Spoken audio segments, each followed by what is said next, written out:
স্বাগত ডিবিসি সংবাদে। আপনাদের সাথে আছি আমি আফরিন আনোয়ার। দেশের আকাশে দেখা গেছে পবিত্র শাওয়াল মাসের চাঁদ। কাল উদযাপিত হবে পবিত্র ঈদ উল ফিতর। সন্ধ্যায় জাতীয় চাঁদ দেখা কমিটির বৈঠকে বিষয়টি নিশ্চিত করা হয়েছে। পবিত্র ঈদ উল ফিতর উপলক্ষে দেশবাসীকে আন্তরিক শুভেচ্ছা ও মোবারকবাদ জানিয়েছেন প্রধান উপদেষ্টা ডক্টর মোহাম্মদ ইউনূস। ২৯শে রমজান সন্ধ্যায় সকলের দৃষ্টি যেন আকাশের দিকে। আকাশের পশ্চিম কোণে খুশির বারতা নিয়ে দেখা দিয়েছে একফালি চাঁদ। তাতে ঝরছে খুশির জ্যোৎস্না। শুরু হয়েছে খুশির ঈদ আনন্দ উৎসব। পবিত্র শাওয়াল মাসের চাঁদ দেখা ও ঈদ উল ফিতরের তারিখ নির্ধারণের জন্য সন্ধ্যায় বৈঠকে বসে জাতীয় চাঁদ দেখা কমিটি। রবিবার সন্ধ্যায় মাগরিবের নামাজের পর বায়তুল মোকাররম জাতীয় মসজিদে ইসলামিক ফাউন্ডেশনের সভাকক্ষে ধর্ম বিষয়ক উপদেষ্টা ডক্টর আফমা খালিদ হোসেনের সভাপতিত্বে বৈঠকে জানানো হয়, দেশের আকাশে দেখা গেছে শাওয়ালের চাঁদ। সোমবার ঈদ। আনন্দ ও ফুর্তির মাধ্যমেও যে ইবাদতবন্দেগী পালন করা যায়, ঈদ তার অন্যতম উদাহরণ। নিজের পরিবার, আত্মীয় স্বজন, প্রতিবেশী সহ এই আনন্দঘন মুহূর্তে সবাইকে অংশীদার করার মাঝেই ঈদের মাহাত্ম্য। তাই ঈদের চাঁদ দেখার পর মুসলিম উম্মার জন্য দোয়া করা হয়। ঈদের দিন সকাল 8:30টায় জাতীয় ঈদগাহ ময়দানে ঈদের প্রধান জামাত অনুষ্ঠিত হবে। এছাড়া জাতীয় মসজিদ বায়তুল মোকাররমে 5টি জামাত হবে। প্রথম জামাত হবে সকাল 7টায়। Tahsina Jesy, DBC news, Dhaka. দেশের আকাশে পবিত্র শাওয়াল মাসের চাঁদ দেখা গেছে। কাল উদযাপিত হবে পবিত্র ঈদ উল ফিতর। চাঁদ দেখা কমিটির সিদ্ধান্ত নিয়ে বিস্তারিত জানাতে আমাদের সঙ্গে সরাসরি যুক্ত হচ্ছেন সহকর্মী ফরহাদুজ্জামান।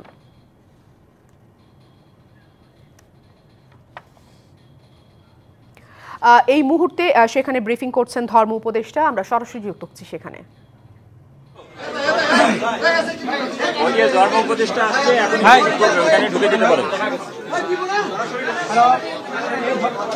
ধর্ম উপদেষ্টা চলে আসছে ভাই, এখন ব্রিফিংয়ে ঢুকে যান।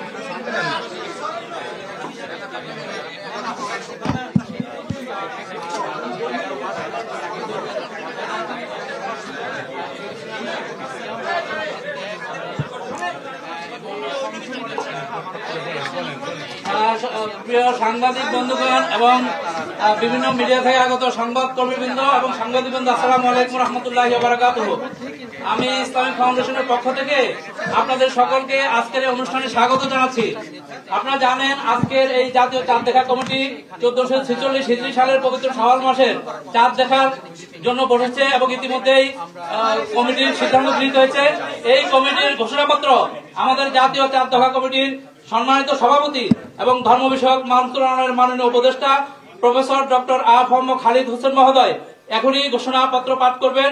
প্রফেসর ডক্টর আফমা খালিদ হোসেন, মাননীয় উপদেষ্টা, ধর্ম বিষয়ক মন্ত্রণালয়।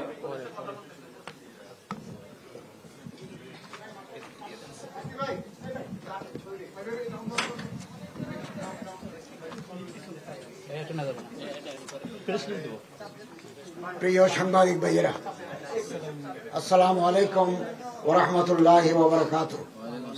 আজ 29শে রমজান 1446 হিজরি, 16 চৈত্র 1431 বঙ্গাব্দ, 30 মার্চ 2025 খ্রিস্টাব্দ, রবিবার সন্ধ্যায় ইসলামিক ফাউন্ডেশন বায়তুল মোকাররম সভাকক্ষে জাতীয় চাঁদ দেখা কমিটির এক সভা অনুষ্ঠিত হয়। সভায় 1446 হিজরি সালের পবিত্র শাওয়াল মাসের চাঁদ দেখা সম্পর্কে সকল জেলা প্রশাসন, ইসলামিক ফাউন্ডেশনের প্রধান কার্যালয়, বিভাগীয় জেলা কার্যালয় সমূহ, বাংলাদেশ আবহাওয়া অধিদপ্তর এবং মহাকাশ গবেষণা ও দূর অনুধাবন প্রতিষ্ঠান হতে প্রাপ্ত তথ্য নিয়ে পর্যালোচনা করে দেখা যায় যে বাংলাদেশের আকাশে পবিত্র শাওয়াল মাসের চাঁদ দেখা গেছে। এমত অবস্থায় আগামী 17 চৈত্র 1431 বঙ্গাব্দ, 31শে মার্চ খ্রিস্টাব্দ সোমবার থেকে 1446 হিজরি সালের পবিত্র শাওয়াল মাস গণনা শুরু হবে। তৎপ্রেক্ষিতে আগামী 1 শাওয়াল 1446 হিজরি, 17 চৈত্র 1431 বঙ্গাব্দ, 31শে মার্চ 2025 খ্রিস্টাব্দ সোমবার সারা দেশে পবিত্র ঈদ উল ফিতর উদযাপিত হবে ইনশাআল্লাহ। পবিত্র ঈদ উল ফিতর উপলক্ষে আমি দেশবাসীকে জানাই ঈদের শুভেচ্ছা, ঈদ মোবারক। মহান আল্লাহ রব্বুল আলামিন আমাদের সকল নেক আমল কবুল করুন, আমিন। আপনাদের সবাইকে আন্তরিক ধন্যবাদ জানাচ্ছি। 64টি জেলার মধ্যে আমি এখানে আসার পূর্ব মুহূর্ত পর্যন্ত 14টি জেলায় শাওয়াল মাসের চাঁদ দেখা গেছে এবং আমি নিজে এবং আমার সচিব মহোদয় কক্সবাজার জেলা প্রশাসনের সাথে কথা বলেছি, তিনি নিজ চোখে লাবণী পয়েন্ট থেকে চাঁদ দেখেছেন। এরপরে সিরাজগঞ্জ, রাজশাহী, রংপুর, নীলফামারী জেলা প্রশাসকদের সাথে আমরা সরাসরি কথা বলেছি। ইসলামিক ফাউন্ডেশনের আমাদের যারা দায়িত্বশীল আছে, বিভিন্ন জায়গায় যারা বড় বড় আলেমরা আছেন, আমরা ওনাদের সাথে যোগাযোগ করে নিশ্চিত হয়েছি যে শাওয়াল মাসের চাঁদ দেখা গেছে এবং আগামীকাল ঈদ উল ফিতর উদযাপিত হবে। তো দেশবাসীকে শুভেচ্ছা জানাই, আপনাদের আন্তরিক অভিনন্দন জানিয়ে শেষ করছি। আসসালামু আলাইকুম ওয়া রাহমাতুল্লাহ। পবিত্র ঈদ উল ফিতর উদযাপনের জন্য প্রস্তুত দেশ, প্রস্তুত জাতীয় ঈদগাহ। সকাল 8:30টায় এই ময়দানে অনুষ্ঠিত হবে ঈদের প্রধান জামাত। প্রধান জামাতে থাকছেন 5 স্তরের নিরাপত্তা ব্যবস্থা। এছাড়া কোনো ধরনের অপ্রীতিকর পরিস্থিতি সৃষ্টি হলে তা রুখতে প্রস্তুত আইন শৃঙ্খলা বাহিনীর সদস্যরা। সকালে জাতীয় ঈদগাহের নিরাপত্তা ব্যবস্থা পরিদর্শন শেষে এমন কথা জানিয়েছেন আইন শৃঙ্খলা বাহিনীর শীর্ষ কর্মকর্তারা। 35,000 মানুষের অংশগ্রহণে ঈদ উল ফিতরের প্রধান জামাতের জন্য প্রস্তুত রাজধানীর জাতীয় ঈদগাহ। জাতীয় ঈদগাহে নামাজ আদায় করবেন রাষ্ট্রপতি, প্রধান উপদেষ্টা সহ বিশিষ্টজনেরা। সকাল 8:30টায় হবে ঈদের প্রধান জামাত। সকালে ঈদগাহ প্রস্তুতি ও নিরাপত্তা পর্যবেক্ষণে আসেন ডিএমপি কমিশনার। জাতীয় ঈদগাহ ময়দানে নেওয়া হয়েছে 5 স্তরের নিরাপত্তা ব্যবস্থা। বিশৃঙ্খলার চেষ্টা করলে কঠোর ব্যবস্থার হুঁশিয়ারি দেন ডিএমপি কমিশনার। জাতীয় ঈদগাহ ময়দানের ঈদের জামাতে 5 স্তরের নিরাপত্তা বলয় তৈরি করা হবে। প্রবেশ গেটসমূহে তল্লাশির জন্য আর্চওয়ে ও মেটাল ডিটেক্টর থাকবে। পুরো জাতীয় ঈদগাহ ময়দান সহ আশপাশ এলাকা সিসিটিভি আওতামুক্ত থাকবে। ঈদগাহ ময়দানে আসার প্রধান 3টি রাস্তার প্রবেশ মুখে ব্যারিকেড থাকবে, যেখানে আর্চওয়ে ও মেটাল ডিটেক্টর দিয়ে তল্লাশির ব্যবস্থা থাকবে। পরে পরিদর্শনে আসেন র্যাব মহাপরিচালক, বলেন পুলিশের সদস্যদের বাইরেও আলাদাভাবে কাজ করবে বাহিনীটি। বিপণী বিতানে রমজান মাসের শুরু থেকে প্রচুর বিক্রি কিনে হয়, অনেক অর্থের লেনদেন হয়। তো যার জন্য এই সময় ছিনতাই, চাঁদাবাজি এই ধরনের অপরাধের একটা প্রকোপ থাকে। তো আমরা রমজান মাসের শুরু থেকেই এই ধরনের অপরাধ নিয়ন্ত্রণের জন্য কাজ করে আসছি। চাঁদাবাজি না হতে পারে, রাস্তাঘাটে ছিনতাই, ডাকাতি বন্ধের জন্য আমরা আপ্রাণ চেষ্টা করে যাচ্ছি। ঈদ জামাত ঘিরে নিরাপত্তার কোনো শঙ্কা নেই বলে জানিয়েছেন স্বরাষ্ট্র উপদেষ্টা। নিরাপত্তার জন্য আমাদের যত ধরনের ব্যবস্থা নেওয়ার কথা আমরা সব ধরনের ব্যবস্থাই নিয়েছি। গুঞ্জন সব সময় গুঞ্জনই থাকে, আমাদের নিরাপত্তার কোনো অভাব নেই এবং কোনো নাশকতা হওয়ার কোনো আশঙ্কা নেই। বৈরী আবহাওয়ায় জাতীয় ঈদগাহে জামাত বাতিল হলে সেই ঈদ জামাত হবে বায়তুল মোকাররম জাতীয় মসজিদে। Shah Emon, DBC news, Dhaka.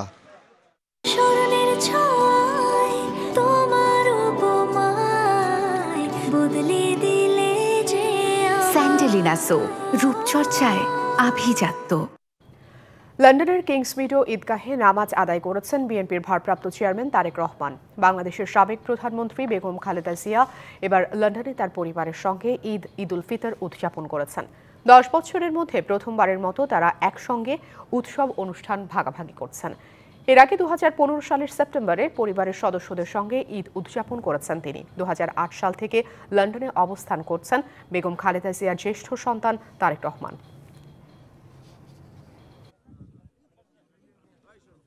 বিমানবন্দর, রেল স্টেশন এবং সদরঘাট থেকে ঈদ যাত্রার খবর জানাতে সরাসরি আমাদের সঙ্গে যুক্ত হচ্ছেন সহকর্মী রিফাত তাসনুভা এবং লিটন মাহমুদ। শুরুতে চলে যাব রিফাতের কাছে। রিফাত, ঈদ মোবারক। আপনি যেখানে আছেন বিমানবন্দর, সেখানকার অবস্থা কি? যেহেতু কাল ঈদ, যাত্রা যারা করছেন তারা কি বলছেন আসলে?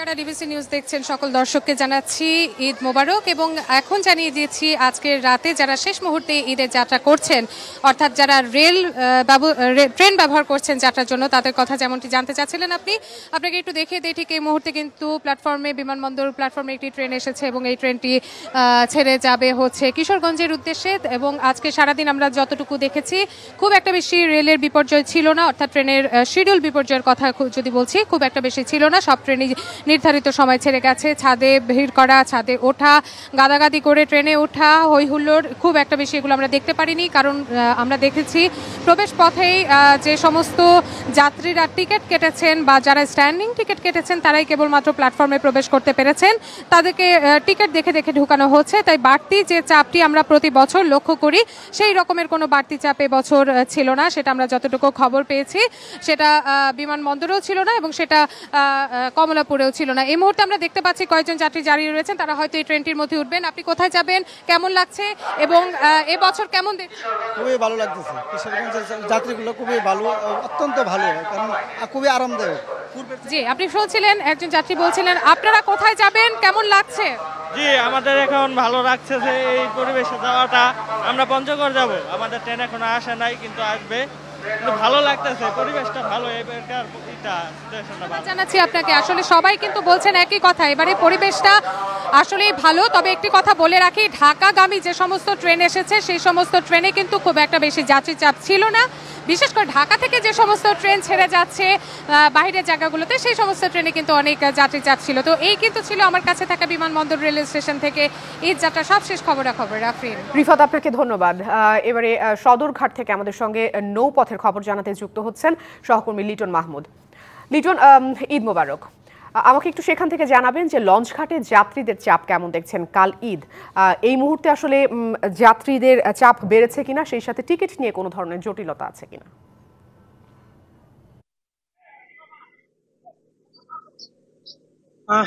আফরিন, আপনাকে ধন্যবাদ। এই মুহূর্তে আপনাকে এবং ডিবিসি নিউজের যারা দর্শক শ্রোতা রয়েছেন সবাইকে জানাই ঈদের শুভেচ্ছা, ঈদ মোবারক। সদরঘাটে এই মুহূর্তে আমার কাছে যে সকল তথ্য রয়েছে তার মধ্যে উল্লেখযোগ্য যে এবার ঈদে অনেকটা স্বাচ্ছন্দ্যে নৌপথে নারীর টানে বাড়ি ফিরছেন যারা যাত্রী সাধারণ রয়েছেন তারা বলছেন যে গত কয়েক বছরের মধ্যে এবার তারা অনেকটাই স্বাচ্ছন্দ্যে দুর্ভোগ ছাড়া গ্রামের বাড়ি ফিরতে পারছেন স্বজনদের কাছে এবং এই জন্য তারা অনেকটাই আনন্দিত।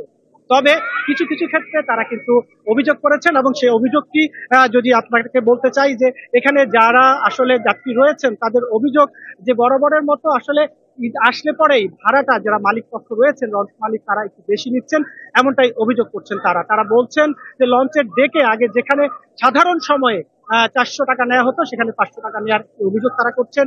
এছাড়া ডাবল যে ক্যাবিন গুলো রয়েছে যেখানে 2200 টাকা থেকে 2500 টাকা ছিল সেগুলো 3000 টাকা পর্যন্ত নেওয়া হচ্ছে বলে অভিযোগ করেছেন। এই অভিযোগের বিষয়ে যারা লঞ্চ মালিক রয়েছেন তাদের সঙ্গে আমরা কথা বলেছি, তারা বলছেন যাত্রীদের যে সকল অভিযোগ রয়েছে সবগুলো অভিযোগ তারা অস্বীকার করেছেন এবং তারা বলছেন সরকার যে নির্ধারিত ভাড়া সেটি তারা নিচ্ছেন। একটি বিষয় আপনার মাধ্যমে জানিয়ে রাখতে চাই, আজ দক্ষিণ অঞ্চলে 42টি রুটে প্রায় শতাধিক লঞ্চ কিন্তু বিভিন্ন গন্তব্যে ছেড়ে যাবে এবং ইতিমধ্যেই কিন্তু প্রায় 80টি যে লঞ্চ রয়েছে সেই লঞ্চ কিন্তু সদরঘাট টার্মিনাল থেকে ছেড়ে গেছে। গতকাল 133টি লঞ্চে প্রায় লক্ষাধিক যাত্রী তাদের নিয়ে বিভিন্ন গন্তব্যে সদরঘাট টার্মিনাল ছেড়ে গেছে। তো এই ছিল সদরঘাট থেকে সর্বশেষ তথ্য। আপনি তাসনুভা এবং লিটন, আপনাদের দুজনকে অসংখ্য ধন্যবাদ যুক্ত থাকবার জন্য। নির্বাচনের রোডম্যাপ না দেয়া সরকারের রাজনৈতিক অনভিজ্ঞতা, এমন অভিযোগও করেছেন মির্জা ফখরুল। সংস্কারের কথা বলে কিছু মহল নির্বাচন পিছিয়ে দিতে চায় বলেও অভিযোগ তার। বাংলাদেশের যে রাজনৈতিক সংকট, এই একদিকে আপনার ভারতবর্ষে আওয়ামী লীগের অবস্থান, হাসিনার অবস্থান, গণতন্ত্রের শত্রু, তাকে ভারতবর্ষে বসিয়ে রেখে আমি আপনার নির্বাচনটাকে পেছাবো, এটা আরো বেশি সংকট তৈরি করবে বলে আমার মনে হয়। আমরা যেটা নির্বাচনটা যে আমরা চাচ্ছি এটা নট বিকজ অফ যে আমরা ক্ষমতা যাওয়ার জন্য চাচ্ছি, আমরা মনে করি যে নির্বাচন হলেই জনগণের সমর্থন পাবে। সেই সরকারটার শক্তি আর একটা আনইলেক্টেড সরকারের শক্তির মধ্যে অনেক পার্থক্য আছে। এলডিসি গ্র্যাজুয়েশনের পর থেকে আরও ৪ বছর চীনে শুল্কমুক্ত পণ্য রপ্তানির সুবিধা চেয়েছে বাংলাদেশ। এ বিষয়ে চীনা প্রেসিডেন্ট শি জিনপিং ব্যক্তিগতভাবে আশ্বস্ত করেছেন। একথা জানিয়ে প্রধান উপদেষ্টার high representative doctor Khalilur Rahman বলেছেন, চীনা প্রতিষ্ঠানগুলোকে বাংলাদেশে বিনিয়োগের আহ্বান জানিয়েছেন ডক্টর ইউনূস। প্রকৃতির এবং পরিবেশের যে পরিবর্তন আগামী 50 বছরে তার কি প্রভাব বাংলাদেশের জনগণের ওপর পড়বে, আমাদের প্রধান উপদেষ্টা চীনের সাথে পানি সম্পদ নিয়ে দীর্ঘ, বিস্তৃত এবং গভীর আলোক করেছেন এবং তারাও সর্বাত্মক সহযোগিতা দেবার প্রত্যয় ব্যক্ত করেছেন। এখন দেখবেন সানকুইক নিবেদিত ঈদ বাজারের খবর। রাজধানীর মার্কেটগুলোতে চলছে ঈদের শেষ মুহূর্তের কেনাকাটা। এ নিয়ে আরো বিস্তারিত খবর জানাতে মৌচাক মার্কেট থেকে সরাসরি যুক্ত হচ্ছেন সহকর্মী মাহমুদুল হাসান নাজিম। নাজিম, কেমন চলছে ঈদের শেষ মুহূর্তের কেনাকাটা? দাম নিয়ে ক্রেতারা কি বলছেন, কি অবস্থা দেখছেন সার্বিক?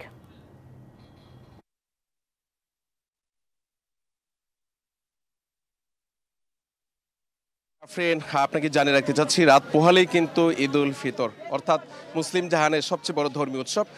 যারা আসলে নারীর টানে বাড়ি গিয়েছে আর যারা এখনো পর্যন্ত কেনাকাটা বাকি আছে, সেই রাজধানীর মৌচাক মার্কেটগুলোতে কিন্তু উপচে পড়া ভিড় লক্ষ্য করা যাচ্ছে। আসলে তারা যারা এখনো কেনাকাটা করেনি তারা এই মুহূর্তে অর্থাৎ ইফতারের পরের সময়টুকু তারা বেছে নিয়েছেন। তারা এই সময়ের মধ্যে কিন্তু তারা কেনাকাটাটা করবেন। আর বিশেষ করে স্বল্প আয় এবং কম মূল্যে যে শেষ মুহূর্তে কিছু কেনাকাটা বাকি থাকে সেগুলো করার জন্যই কিন্তু তারা আসলে মূলত মৌচাক এই মার্কেটটিকে বেছে নিয়েছেন। আমরা যদি ডিবিসি নিউজের ক্যামেরার মাধ্যমে আপনাদেরকে একটু দেখাতে চাচ্ছি, আসলে প্রতিটি দোকানে কিন্তু আসলে ক্রেতাদের উপচে পড়া ভিড় ছিল। হয়তো আরও রাত পরপরই কিন্তু আরও হয়তো বাড়ার করছে, তারা আশঙ্কা করছে যে হয়তো আরও বাড়ার সম্ভাবনা রয়েছে আর কি। তো আসলে আমরা কিছুক্ষণ আগে সেখানে দেখেছি যে আসলে রমজান বা ইফতারের শেষ সময়ের মধ্যে খুব বেশি কাস্টমারের চাপটা ছিল। হয়তো রাত বাড়ার আরও যত গভীর হবে হয়তো বা আরও কিছুটা বাড়ার সম্ভাবনা রয়েছে বলেও এখানকার জানিয়েছেন। তো আসলে আমরা ক্রেতাদের সঙ্গেও কথা বলেছি। আমরা যদি একজন দোকানদারের সঙ্গে কথা বলার জানার চেষ্টা করব, আসলে আজকে তো চাঁদ রাত এবং শেষ মুহূর্তের অন্য সময়ের তুলনায় এখন কেমন দেখেছেন? খুব একটা ভালো না ভাই, খুব একটা ভালো না। অন্যান্য দিনের অন্যান্য সময়ের যে চাঁদ রাত্রে যে বেচে, এখন তো সবাই দেশে চলে গেছে, তো সেই পরিমাণ তো আর আপনার ইয়ে নেই। তারপরে একটা টার্গেট থাকে যে চাঁদ রাত্রে একটা ভালো বেচে কিনা হয় অন্যান্য বছর, কিন্তু এই বছর তার 50%ও নাই। আফরিন, যেমনটি শুনছিলেন, এখন আমরা একজন ক্রেতার সঙ্গে কথা বলবো। যে আসলে আপনি এই সময় কেনাকাটা করার জন্য সময়টা বেছে নিয়েছেন কেন? অনেক কাজ ছিল, আর এখন রমজান শেষ, যেহেতু ঈদ চলে আসছে, তাই আর কি ছেলেকে নিয়ে বের হয়েছি। আফরিন, আসলে আপনি যেমনটি শুনছিলেন যে সন্ধ্যার পর থেকে কিন্তু কিছুটা মানে এই মার্কেটে কিছুটা তাদের যে ক্রেতার চাপ ছিল, সব মিলিয়ে এখানকার অবস্থা আশা অনুরূপ বলছেন দোকানিরা আর কি। এই ছিল আমার কাছে। ডিবিসি সংবাদে ছিল এই এখনকার মতো এই ছিল। ডিবিসি নিউজের সংবাদগুলো পড়তে ভিজিট করুন ডিবিসি নিউজ.tv, ভিজিট করুন ডিবিসি নিউজের ফেসবুক পেজ এবং ইউটিউব চ্যানেল। সঙ্গে থাকুন ডিবিসি।